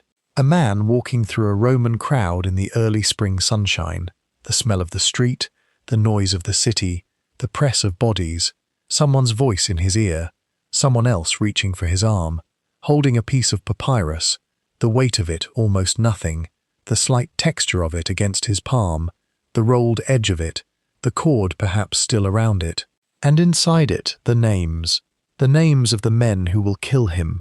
He is carrying them. He goes in anyway. The historians disagree about how much Caesar genuinely understood in the weeks before his death. There is a credible body of scholarly opinion. Goldsworthy engages with it seriously, as does the classicist Mary Beard in her work on Roman political culture, suggesting that Caesar had received enough warnings, heard enough whispered concerns, noticed enough strangeness in the behavior of men around him, that some part of his understanding must have been engaged. Whether he knew specifically, whether he could have named names, is a different question. But the pattern of warnings had been building for weeks. The question is not really whether Caesar was warned. He was, repeatedly and from multiple directions. The question is, why, warned, he did not act. The biographer Suetonius records that Caesar had said, at some point in the period before his death, that he preferred a sudden death to one long anticipated. The exact context and phrasing matters here. This is a paraphrase of an ancient account, Not a direct verified quotation, but the sentiment is in the record. And what strikes me about it is this. It sounds, on the surface, like the statement of a man who has made a philosophical peace with mortality. But we cannot know whether it was peace or something else entirely, whether it was exhaustion, whether it was the particular despair of a man who had climbed so high, bent the Republic so far in his direction, accumulated so many enemies, survived so much, who looked at the landscape of what remained and found, somewhere in himself, the quietest of surrenders. We cannot know. The records hint at it, but do not confirm it. And perhaps that uncertainty is the most honest thing I can offer you. Back with Caesar, then, on the morning of the Ides, in the particular cool of early spring, his wife's voice still in his ears, the smell of sacrificial smoke still on the air, a small scroll in his hand.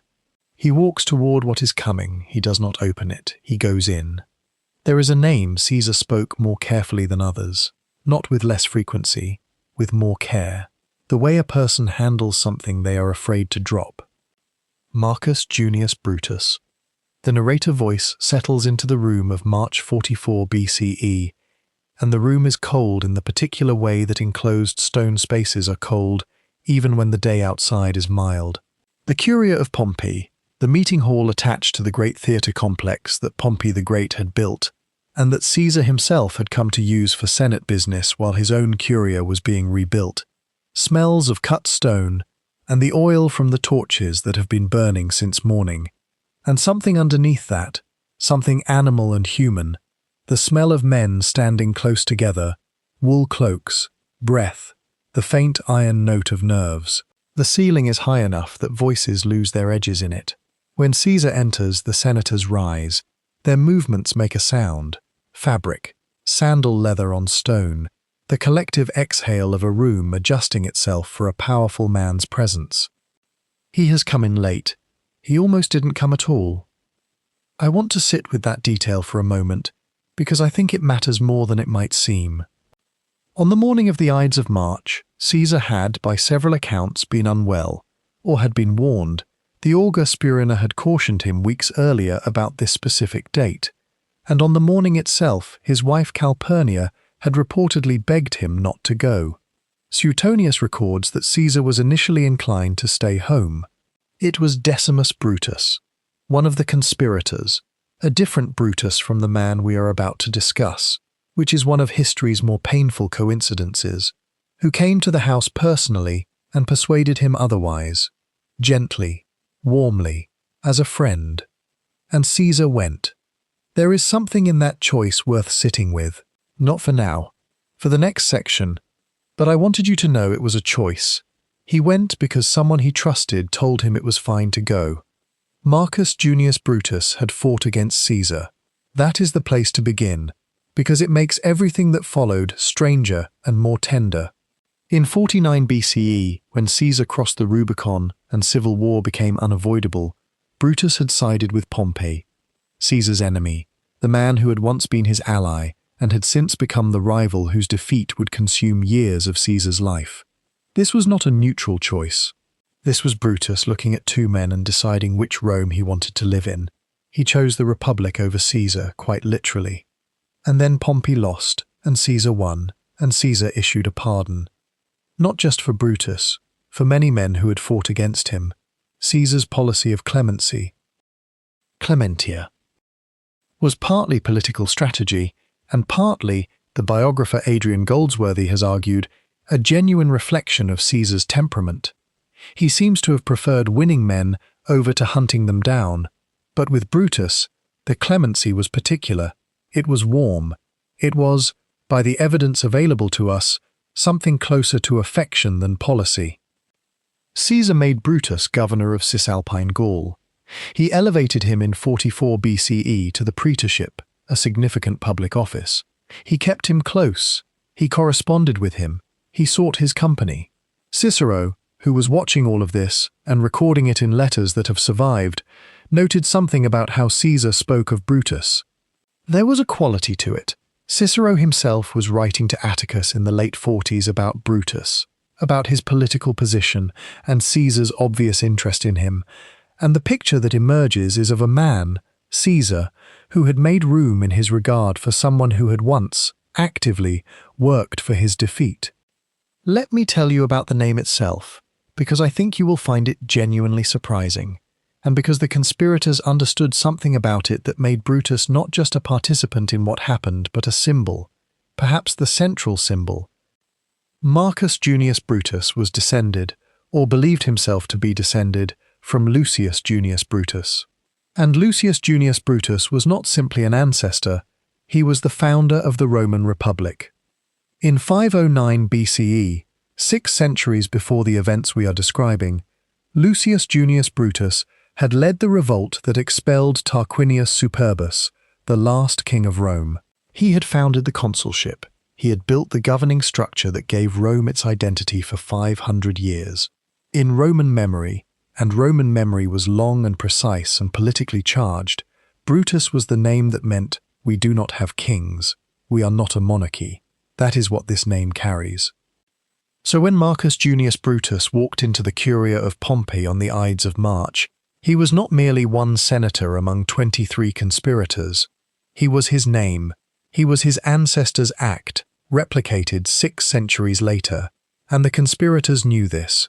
The historian Tom Holland, in Rubicon, has written about how Brutus's participation transformed the assassination from political violence into something with the weight of Roman myth. It became, in the conspirators' framing, not a murder, it was a founding act. The Republic refounding itself against a man they had decided, whatever Caesar himself thought, was a king.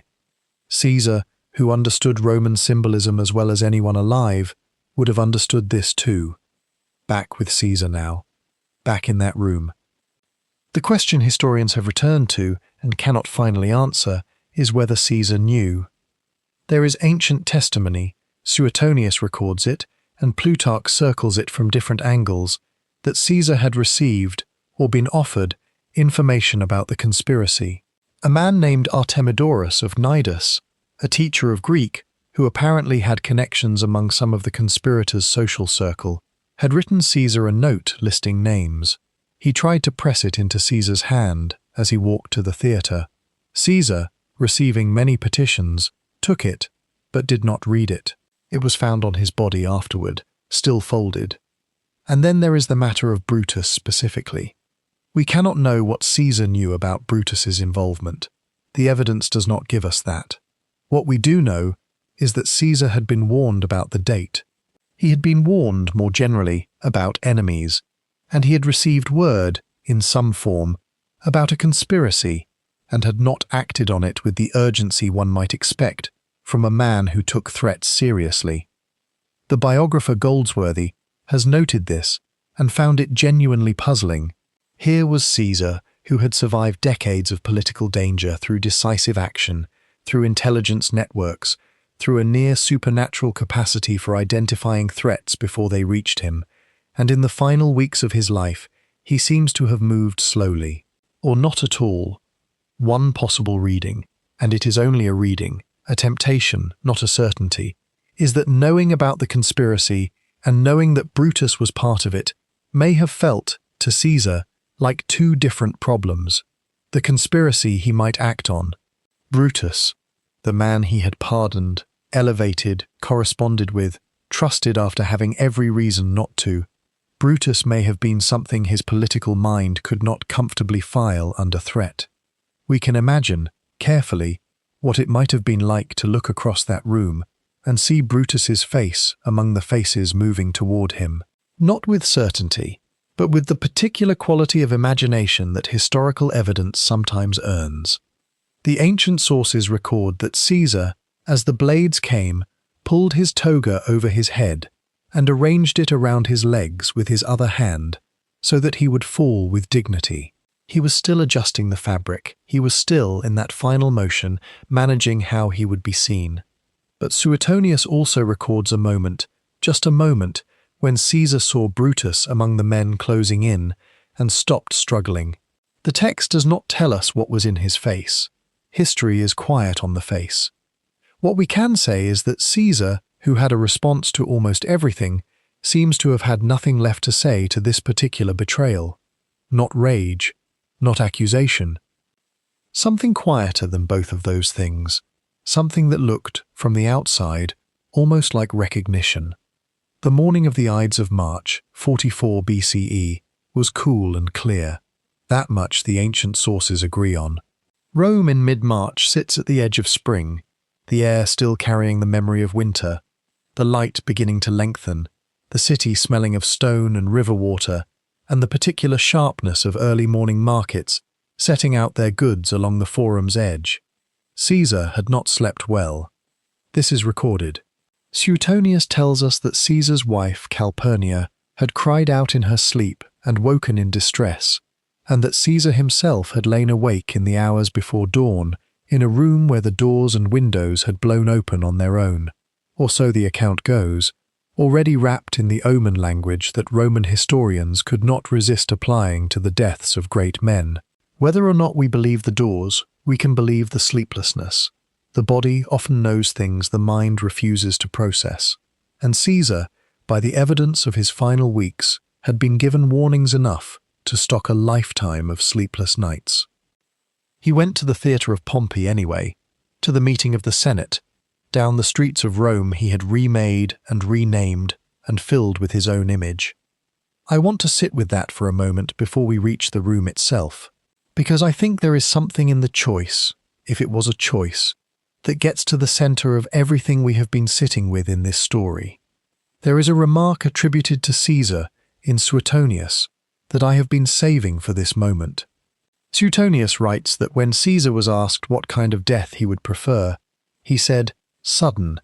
The Latin is brief. The preference is clear. A man who had watched other men die slowly, of illness, of disgrace, of the long unwinding of everything they had built, said that when it came for him, he wanted it to come fast. I find that detail genuinely moving, and I want to tell you why. It is not, I think, a simple soldier's preference for a clean end on the battlefield. Caesar was too careful with his words for that kind of easy sentiment. He had written about death in his Commentarii, with the same controlled, third-person precision he brought to everything. Death was a strategic variable, a logistical fact, something that happened to men in columns on a page. But the preference for sudden death is something different. It is personal. It is specific. It is, if you hold it beside everything else we know about this man, a window into the particular shape of what he feared most. Let me step back for a moment and tell you about how Caesar's world thought about death, because I think you'll find it genuinely surprising how precisely it bears on what happened in that room. The Stoic philosophical tradition, which by the late Roman Republic was the intellectual air that educated Romans breathed, had a great deal to say about the good death versus the bad death. Not good in the sense of painless, necessarily, but good in the sense of dignified, controlled, philosophically appropriate. The Stoics believed the truly wise man was indifferent to death itself, but deeply concerned with how he met it. A slow death from illness, a decline into helplessness and dependency, a fading out of the world while the world continued without you. This was, in the Stoic framework, not a tragedy of dying, but a tragedy of diminishment, of watching yourself become less than you were. Seneca, writing a generation after Caesar's death but drawing from the same tradition, was almost obsessive on this point. He wrote in his letters to Lucilius about the indignity of the lingering death, the body failing in stages, the mind watching it go, the reduction of a man to his illness rather than his life. He wrote that a quick death robbed death of its power. He wrote, in a line that I think about more than I probably should, that it is not death that a wise man fears, but a life prolonged into uselessness. Caesar would have known this tradition intimately. He was educated in it. He moved in circles where these ideas were not merely philosophical positions but practical guides to how a Roman of his class and ambition was supposed to orient himself in the world. And Caesar's particular terror, the thing the record holds in negative space, the thing he never admitted directly, was precisely what Seneca would have called the slow diminishment, the losing of the thing he had built while he was still alive to watch it come apart. His epilepsy was already worsening by 44 BCE. Suetonius says so. His biographer Adrian Goldsworthy has noted that the seizures appearing more frequently in the final period of Caesar's life would have been impossible to hide indefinitely, and Caesar knew it. The body that had carried him across Gaul and Britain and Spain and Egypt was beginning, quietly, in private, to become unreliable. And an unreliable body in Roman public life was not merely a personal misfortune, it was a political event. The moment his condition became undeniable, the image he had spent 40 years constructing would begin to crack, and Caesar knew, perhaps better than anyone alive, how quickly the cracks could become ruins. Back with Caesar now, and the room. The Senate met that day in a hall adjacent to the theatre of Pompey. The statue of Pompey stood nearby. Pompey, his great rival, his enemy, the man he had defeated, the man whose daughters he had nonetheless provided for after Pharsalus, because Caesar was, in his complicated way, also capable of that. It is one of those details worth sitting with, that Caesar died at the base of his enemy's statue. History does not arrange its ironies subtly. The conspirators had placed themselves carefully. There were 23 of them, or thereabouts. The sources vary on the precise number. They came close to him under the pretext of a petition, a request, something needing Caesar's personal attention, the kind of supplication that was itself a performance, because everything in Roman public life was a performance, and these men had learned from the master. The first wound came from behind, Servilius Casca by most accounts, a blade at the neck or shoulder. The sources are not entirely in agreement on the anatomy of the opening blow. Caesar reached for the blade. He fought back, briefly. He was, even at 55, even with the epilepsy, even with the sleepless night, still Caesar, still the man who had swum through the harbour at Alexandria, holding his dispatches above his head, rather than let them be lost. And then the number of them became undeniable. 23 wounds, according to the physician Antistius, who examined the body afterward. The biographer Suetonius records this detail with a kind of clinical care. 23 wounds, and of those 23, only one was fatal, which means that Caesar lived through 22 of them, which means the end was not as instantaneous as the word sudden might suggest. But here is what I want to stay with, because I think it is the emotional centre of this entire story. Suetonius records that when Caesar understood what was happening, when the number of blades made the situation clear and beyond response, he pulled his toga over his face. He arranged his clothing so that he would fall with his lower body covered, with dignity, with the appearance, even in this, of a man who had chosen how he would be seen. We cannot know what he felt in that moment. The historian Mary Beard, in her examination of Caesar's death in Spa, notes how carefully the ancient sources construct the final moments, that everything surrounding the assassination is already being shaped by the storytellers who came after, but the gesture itself is documented, the pulling of the toga, the arranging. The small, entirely human act of a man who had spent his entire life managing his image, performing it one final time in the only moment when performance no longer served any purpose at all. I find that genuinely moving, not because it is dramatic, but because it is private. It is the most private thing Caesar ever did in public. It is a man, alone inside a decision, in a room full of blades, choosing, in the only way left to him, how to be found. And here is the thing, the quiet thing, the thing I keep returning to. He got what he said he wanted. Not the violence of it, no man wants that, but the structure of it, the suddenness, the falling in the middle of everything, still at the height of his power, still dictator, still Caesar. He did not die in a bed watching the work of his life unravel around him. He did not decline into the helplessness of a body that had become uncontrollable, into the political exposure that would have followed, into the slow and public diminishment of a man whose illness was finally visible to everyone, and whose enemies were waiting for exactly that moment. The thing Caesar feared most, and never admitted, may not have been death at all. It may have been exactly that, the slow unwinding, the becoming less, the watching from a position of helplessness as the image he had spent 40 years building quietly came apart. And if that is true, if the records, read carefully, suggest something like that, then the Ides of March, terrible as they were, may have spared him the thing he could never have borne. There is something in that worth sitting with quietly, in the dark, before we move to where we are going next. The Forum is quiet now. It will not be quiet for long. The city of Rome in the 1st century before the Common Era is never truly quiet, not even at this hour, not even in the strange suspended stillness before dawn. Somewhere beyond the temples, beyond the colonnaded porticos and the open spaces where the day's arguing will shortly resume, a cart is moving over stone. A dog is barking at something in the dark. The Tiber, not far away, carries its particular smell inland. River mud and the slow rot of things the current has given up.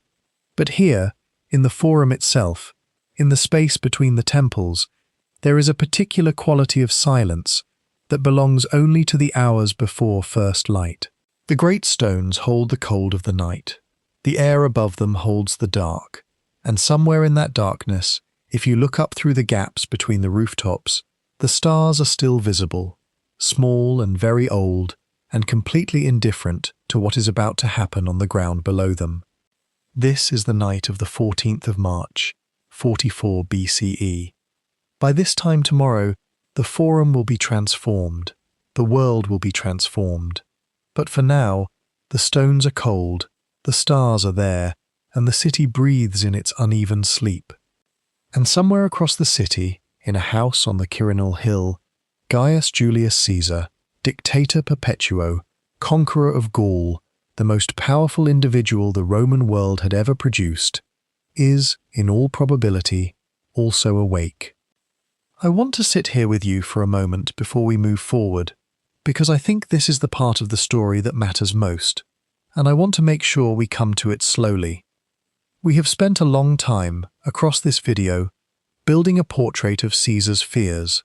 His fear of his own body, the epilepsy he minimized and concealed, the condition whose very Roman name encoded public catastrophe, his fear of visibility and vulnerability, the wound he would not show, the moment of physical helplessness he could not allow to be seen, his fear of inadequacy against the weight of history he had inherited and the history he was trying to make, his fear of the disorder he himself had created, the republic he had broken and could not fully rebuild, his fear of betrayal by the men closest to him, his fear of what the biographer Adrian Goldsworthy has described as slow diminishment, of becoming less, of the gradual erosion of the image he had spent a lifetime constructing.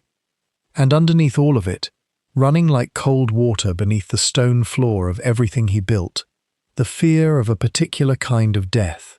Not death itself. Caesar seems, genuinely, to have made his peace with death as an abstraction, even to have cultivated a kind of philosophical equanimity about it. What he feared, the evidence suggests, was the specific quality of dying badly, dying visibly, dying in a way that would undo the image, dying in a manner that would allow the world to see, in the final moment, what he had spent his life making sure the world could not see. He told them he preferred sudden death. He said so. He said it as though it were a preference about wine or weather. What he was actually doing, I think, and I cannot prove this, but I find it genuinely hard to look at that remark any other way, was admitting his deepest fear in the only form he was permitted to admit it, sideways, as preference rather than terror, as philosophy rather than confession. He never got to put the fear and the courage in the same room, not once, not in public, not in writing, not in any record we have recovered. That is what the silence tells us. Let me step back for a moment and tell you something about the historical record itself, because I think you'll find it genuinely surprising, and because it matters for how we read everything we've discussed tonight. The image we have of Julius Caesar, the decisive, fearless, magnanimous, almost superhuman figure who strides through the histories, is not simply Caesar's own construction. It is partly Octavian's. After the Ides of March, after the chaos of the civil wars that followed, after Octavian had defeated Antony and Cleopatra and made himself the first Roman emperor under the name Augustus, one of his most careful and sustained political projects was the management of his adopted father's memory. Caesar had been declared divine by the Roman Senate in 42 BCE. Divus Julius, the divine Julius, and Octavian understood that his own authority rested in significant part on being the son of a god, which meant that the god had to be maintained, which meant that the historical image of Caesar had to be curated with the same attention Caesar himself had given to his own image in life. The historians who wrote about Caesar in the generations after his death were writing in a world where Caesar was officially divine.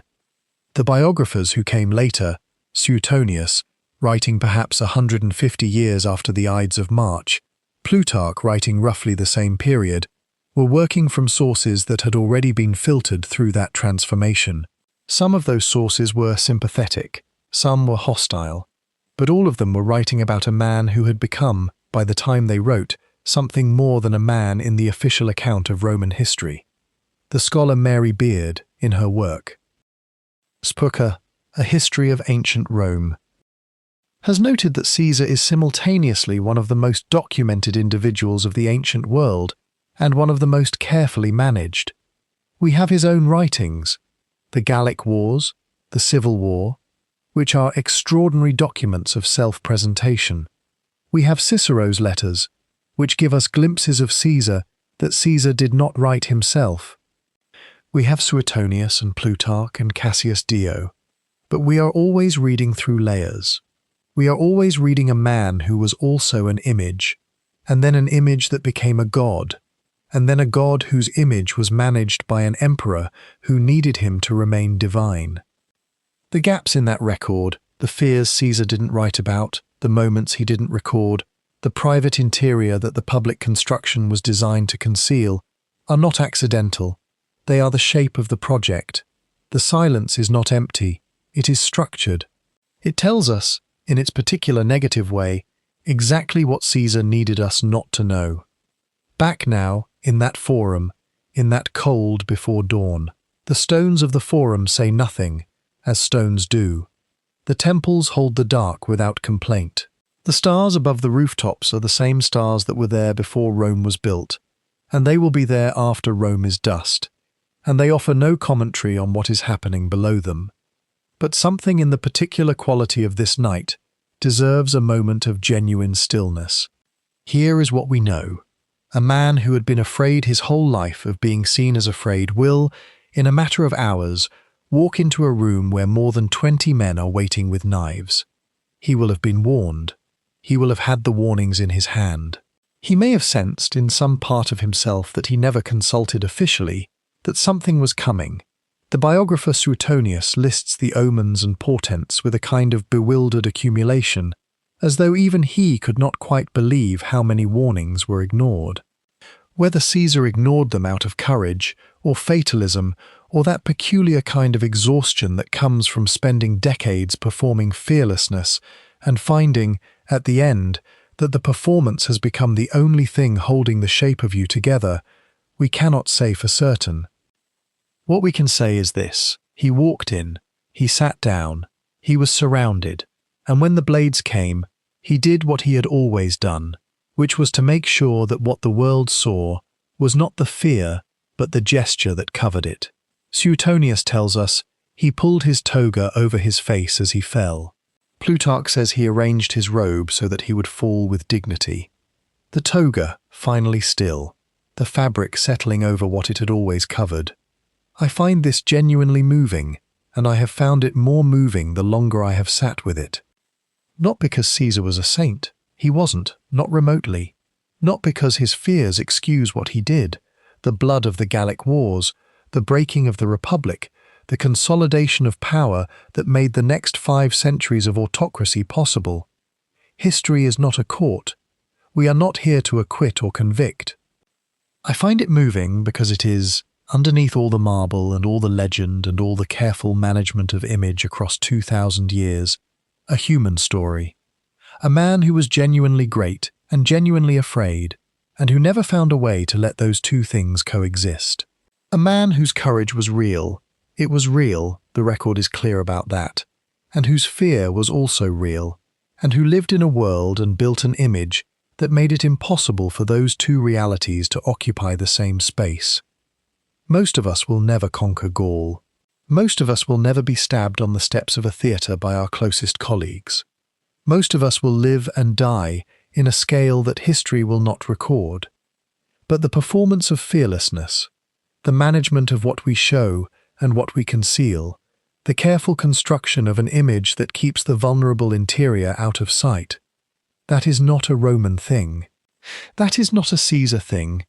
That is, I think, a very old and very human thing. And the stars above the Forum, old and indifferent as they are, have been watching it for rather longer than we have. Let the image rest now. Let the stones hold the cold. Let the city breathe. You do not need to hold on to any of this detail now. Let it soften at the edges. The quiet at the center of the armor. Let me slow down now. We have covered a great distance together tonight. The boy from the Subura, the debt, the pirates, the river crossings, the long Gallic winters, the Senate floor, the epilepsy kept quiet, the will managed so carefully, the image constructed and maintained with such extraordinary discipline across such an extraordinary life. We have moved fast, the way Caesar himself moved fast, because speed was part of the performance, part of the armor. But I want to stop here, in this last quiet stretch, and just sit with what all of it means, or what I think it might mean, or what I find myself returning to, in those particular late hours when a story won't quite let you go. Let me bring you back to one image. I keep returning to it. Caesar at his desk. It could be any desk. The campaign tent in Gaul with its smell of damp leather and wood smoke filtering through the seams of the canvas, or the study in Rome with the lamplight making everything amber and small and almost gentle. He is writing. He is always writing. His Commentarii. Those famous dispatches that read so cleanly, so assuredly, always referring to himself in the third person. Caesar did this. Caesar decided. Caesar advanced. As though the man writing the sentence and the man living inside the sentence were two entirely separate people, as though Caesar himself had stepped outside his own life and was watching it happen from a calm and elevated distance. I find that detail genuinely, quietly extraordinary. To write about yourself in the third person is, among other things, a way of not being inside yourself. It is a way of making your own fear a little bit smaller. It is a way of saying whoever that man is out there on the battlefield, whoever is making these decisions in the cold and the noise, that man is not frightened. That man is not shaking. That man does not have a body that occasionally betrays him in public, without warning, without the courtesy of choosing a private moment. Caesar did this. Not, I was terrified. Not, I did not know. Not, I lay awake wondering whether any of it would hold. I think, and I want to be gentle here, because we cannot know, we can only sit near the evidence and listen to what it suggests. I think the third person was the armor, the final armor, the one he never took off. And here is what I find myself wondering. In the slow part of this story, the part where the facts go quiet and only the human being remains. Perhaps the thing Caesar was most afraid of was not the epilepsy itself, not the pirates or the Senate or the knives, though all of those must have registered somewhere, in the body, in the nerves. Perhaps what he feared most was the moment when the performance would no longer be enough, the moment when someone would look at him, really look, and see the Subura behind the gold, the sick man behind the general, the uncertainty behind the extraordinary, relentless certainty, the moment when Caesar. The third-person project, the lifelong construction, would fall away, and what remained would be simply a man, mortal, unknowing, afraid. He spent his whole life making sure that moment never came. And then it did.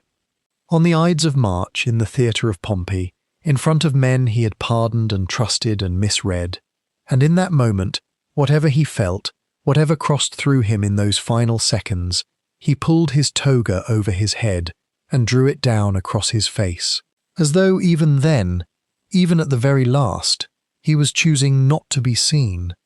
I find that detail almost unbearable in its humanity.